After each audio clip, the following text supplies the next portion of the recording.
going down. I'm yelling timber. You better move. You better dance. All right, it's two drunk bastards, and I am slightly pissed off. I'm quite angry. If you will notice, here we are.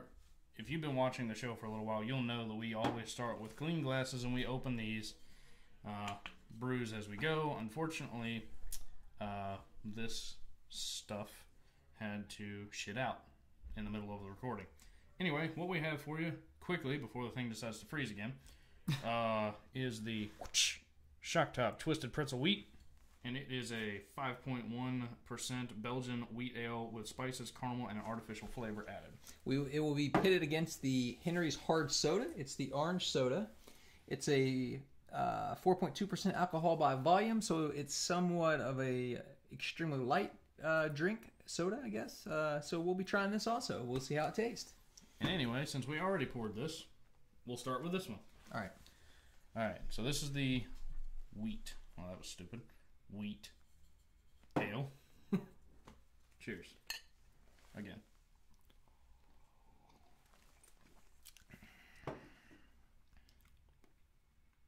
It's smooth. The pretzel sneaks up on you. The salt and taste and the pretzel kind of sneak up slightly. Yeah. It's not overpowering.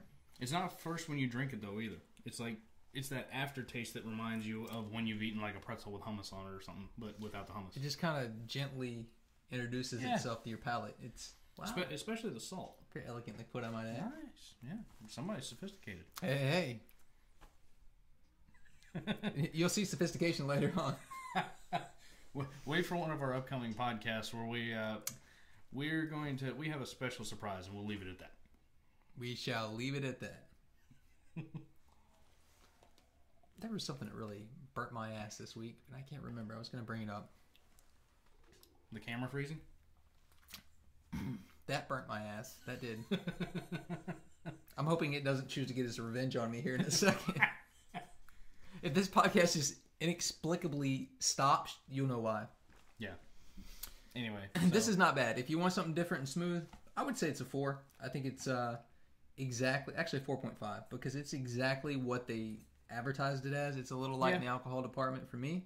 Yeah, that's true. But I mean, it's a 5.1. It's a solid brew. It's, like you said, it's exactly as advertised. It's smooth enough. The taste kind of comes up. I mean, I'm not a huge fan of a lot of the novelty things to where it's like artificial flavors and that sort of crap.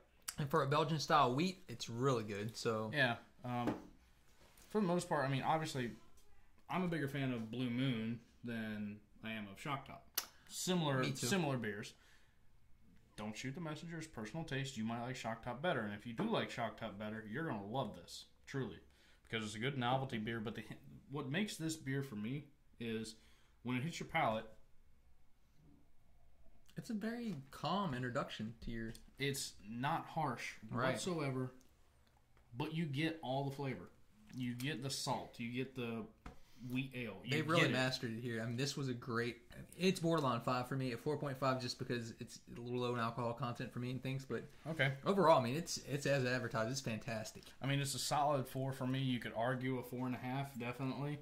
The reason I don't give it a higher mark is just because of the, quote unquote artificial flavor added. I'm not a huge fan of that. That's fair. But that's fair.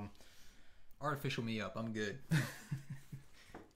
So, with that being said, that's not a knock at all on this beer whatsoever, because it's a fine product. It really is. Great. It's really good. You're right. The artificial flavoring kind of hurts it.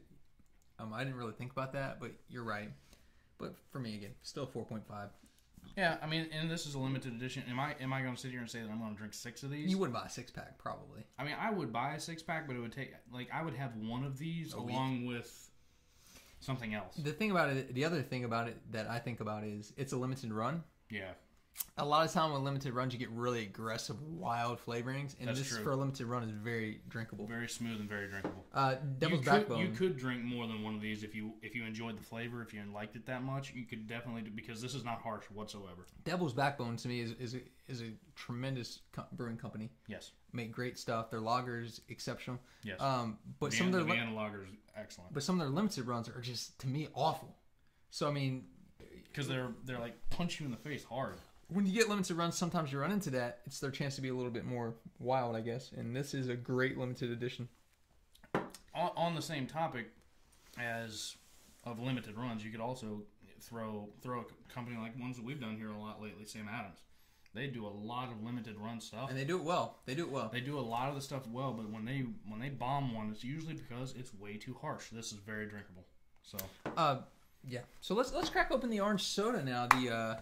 I'm pretty interested in this. It's low, so it's obviously kind of a relax. You're not really trying to get too intoxicated type of drink. So no, you just want something to take the edge off. Is that a twist top? Before you embarrass yourself like I tried to. These bottles, I had the Henery's ginger ale. Actually, we did a free for and it was pretty good ginger ale. Not your father's. Not your father's makes a ginger ale also that we need to try. Definitely, we'll try and get a hold of one of them here very soon. Smells like orange soda. By the way, I bought my Orange Crush. Oh, I bought a. It does look like Orange Crush. I bought a water filter for my sink. Oh yeah. Yeah, and I still that's good. I still feel like I'm drinking dirty water though. That's because of where you live. One filter's not enough. No, not for your tap water. You're such an ass. At least you understand that you are. Yeah. All right. At least I'm not fighting it. Right? So it looks just like Slice or Orange Crush. It's an Orange Crush. Slice. You can tell I'm from Kentucky. Slice is it. I drink a lot of orange soda, grape soda, ginger ale. Rock Creek. Mountain Dew. Rock Creek is it? Mountain Dew. Mountain Dew. I don't understand. What is it about that area and Mountain Dew? I mean, I'm talking like... Same thing with North Carolina and Sundrop, though. Oh, is Sundrop the big thing there? Sundrop and Cheerwine Bar. What? It's always been Mountain Dew in Kentucky, but then all of a sudden they introduced Surge to us in the mid-90s. And oh my God. They had to discontinue Surge because people were going nuts in Kentucky with...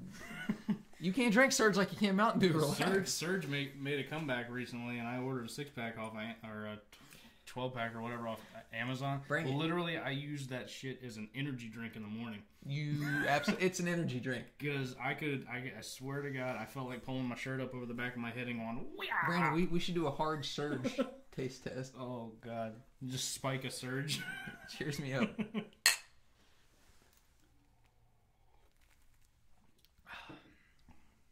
It tastes just like Slice.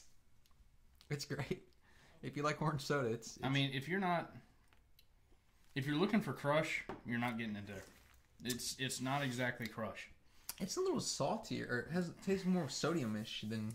Yeah, it's hard to say this with a soda, but it's almost like it's over-carbonated. Yeah. Yeah. Actually, that's... Because when I got it, when I tasted it, it was like just nothing but fizz in my mouth. I got some metallic-y orange taste. In my opinion, the ginger ale is better than this. I would agree. I think you're right. I think you hit the nail right on the head. I think it's carbonated. Maybe that's what I was thinking was that sodium taste, but I think it's over carbonation. It's just it's good. It's not bad. Oh no! I'm not saying it's bad. If you're looking for a hard soda that's orange, it's probably top of the line. But it's not Orange Crush. I mean, okay, now that I've had this orange soda and I've had the orange soda from Coney Island, dribbler, happens. Yeah, I've had the orange cream ale or whatever. We did the orange cream ale from Coney Island.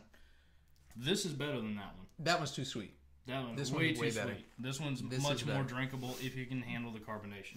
I'm going to go out on a limb. This is probably the best orange soda, hard orange soda you're going to find, I think. I could be wrong. Probably am wrong. But it's not bad. I'd give it about a 3.5. I'm right there with you. I was torn between a 3 and a 3.5. When you said 3.5, it sounds right to me. It's orange soda. It's not done bad. Slightly overcarbonated. Yeah. Lacks a little alcohol for me. Yeah. If I remember, the ginger ale, new braces, actually had a little bit more alcohol in it. Yeah, and it also had no soul. No soul? It's a ginger ale. Such a hater. All right, so in this specialty beer showdown, we were going to say the Shocktop wins, I think. I definitely would agree. Again, mainly, that's not knocking the orange hard soda or anything at all. It's just, when it comes to what's advertised and drinkability, this is smoother. This is exactly what it advertises itself to be. That's what she said. Oh, sorry. Yeah, this is exactly what it advertises itself to be. But, like, literally, I'm holding back a monstrous belch that I'm going to release off camera. Great. Something to look forward to. So that thing will give you a little bit of a throat problem. If I'm missing from the next podcast, you know what happened. All right, Brandon. I believe the 2 Drunk Bastards are out after we plug it. I was already in my... If you're not already, like us on Facebook at 2 Drunk Bastards Radio, or follow us on Twitter at 2 Drunk Radio. And check our website at www.twodrunkbastardsradio.com. Now we're out.